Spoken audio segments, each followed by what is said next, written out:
Okay. All right, well, thank you. I'm Mark Barr, Manhattan Research. It's always fun when you have to follow a lot of speakers that use your data in various presentations. A little bit on Health 2.0, and then I'll close it out with some comments on do they want the industry involved in social. This is data from literally about a month ago when we looked at it, and I'll show you some of the trend lines. Health 2.0, I know it's a generic overused description. We're going to put all user-generated content into that bucket. It's about 80 million U.S. adults.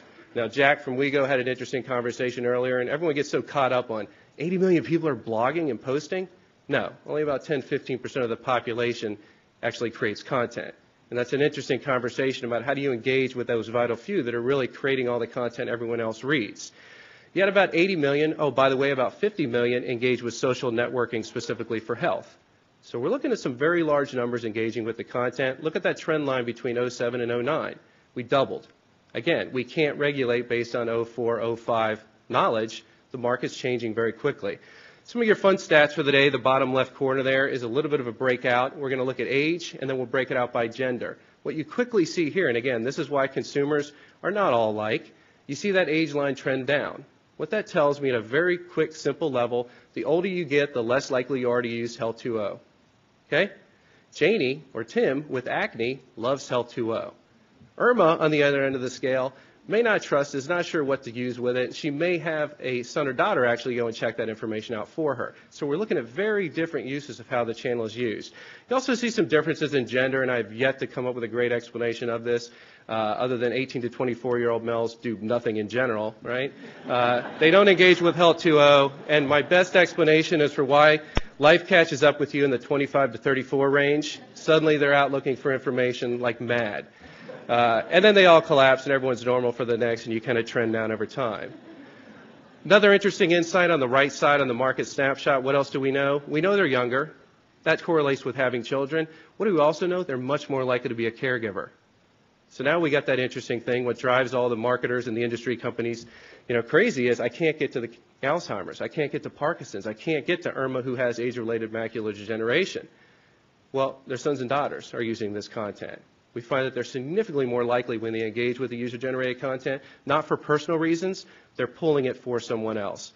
What do we also know? These people who engage with user-generated content significantly more likely to take it to the physician. They're not making a decision in isolation. They bring it to the physician, and Wayne from WebMD mentioned this earlier. Shocking, I think, to most is the majority of U.S. physicians like the concept of empowered patients, despite the fact that the majority say they spend more time with their patients as a result.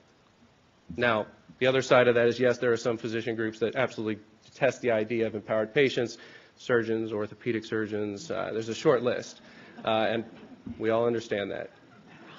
So we're going to close out with two sides on do consumers want pharma in social media and do physicians. I'm going to start with consumers because it's not clear. And I think, for the longest time, we look at this and there's the two scales of there's no redeeming value in social media from a promotional perspective. Or there's the med legal of we can't do anything anyway, forget about it. So the other side of the equation of you've got the brand teams or the agencies in some cases that claim social is going to be the saving grace of this industry, right? It's going to turn everything around. We can do everything we want to. Consumers aren't so sure where pharma fits. And in fact, and I'm not trying to create confusion, but there is confusion on the consumer side. There's a big segment out there, a little bit less than half the population. They're not sure how pharma should be involved. I think what's interesting on this one is you also have to start to think, what's their experience in other industries of social? And I love the examples you look out there like TripAdvisor for travel planning. How does industry get involved with that? Yelp, Red Beacon. There's a lot of these examples of social and user content where industry starts to get involved, and I think those are great examples starting to think about how do you incorporate industry perspectives. But if we go and we throw out the people that don't have an opinion and we go to the polar ends of the scale and we say among those with an opinion, it's not quite 2 to 1, but it's almost. I'm not trying to make a case for social, but if you have an opinion, you're almost just under twice as likely to say I want pharma involved. Only about 1 in 5 consumers online are saying no, don't see a reason for it. Guess what? When you dig deeper into these are people that don't go to product sites. They're also much more likely to not take products. You've got a different profile of who these consumers are. But we have to get it right. Physicians, on the other hand, I talked about it. We don't need to worry about them. They're online. They're very active. Their now primary channel is internet for how they get drug information. And in fact, at a 7 to 3 margin, 70% of physicians saying, yeah, it's not just that I want them involved, it's almost now an expectation. And this is a very different philosophical shift when you think about how physicians interact with industry. It's not as consumers where it's 1 month, every 3 months or so that they interact with health content. Physicians do it on a regular basis. And what physicians we've learned over time is they see it as a natural extension. And when they want pharma involved in social, it's a very different situation too.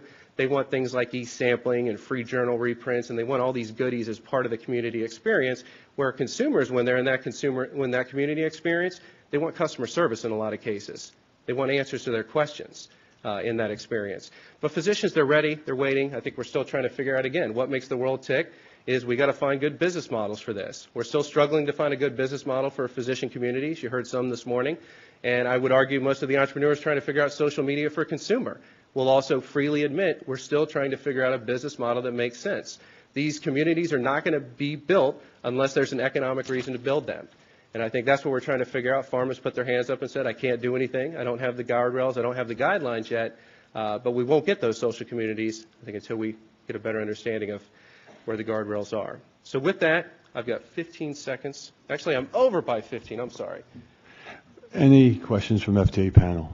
We can take one question. Dr. Aiken.